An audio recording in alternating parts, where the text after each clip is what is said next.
L'insécurité alimentaire en RDC a été au centre des discussions mardi au Conseil de sécurité de l'ONU. Les 15 membres se réunissaient pour évaluer la situation en RDC et les éventuels besoins d'adaptation de la force de maintien de la paix. Selon le haut responsable de l'ONU dans le pays, une personne sur trois a besoin d'assistance. Dans son allocution au Conseil, Bintou Keïta, représentante spéciale du secrétaire général de la mission des Nations Unies pour la stabilisation en RDC, a souligné deux défis principaux, la sécurité et la protection des civils à l'Est et le processus de consolidation démocratique en RDC. Alors que nous approchons du renouvellement de la mission de la MONUSCO, je pense que le plan de transition conjoint constitue une feuille de route qui peut aider à orienter les travaux de la mission dans les années à venir et préparer le terrain pour son retrait ordonné et responsable.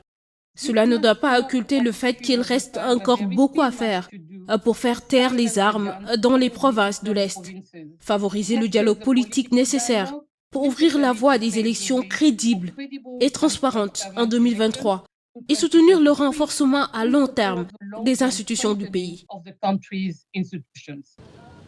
Selon le ministre conseiller en RDC, Paul Lozoko Efambe Impolé, pour lutter au niveau national et éradiquer une bonne fois toutes ces forces négatives et mettre fin à la violence, l'État a pris des mesures pour renforcer la sécurité dans certaines localités. Le chef de l'État a pris la décision de décréter, conformément à l'article 85 de la Constitution de mon pays, le régime d'état de siège dans 2 provinces de l'Est où le niveau de la menace sécuritaire et terroriste est très élevé. Grâce à cette décision, des avancées significatives dans le cadre de la lutte contre les groupes armés réfractaires et la pacification de l'Est de la RDC ont été enregistrées. Il faut noter que les attaques contre les écoles et les hôpitaux ont exacerbé les défis humanitaires dans plusieurs régions de l'Est, en particulier en Ituri.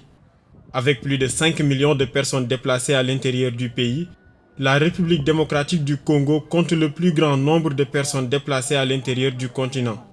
Selon une étude, plus de 26 millions de Congolais souffrent également d'insécurité alimentaire, soit environ 29% de la population.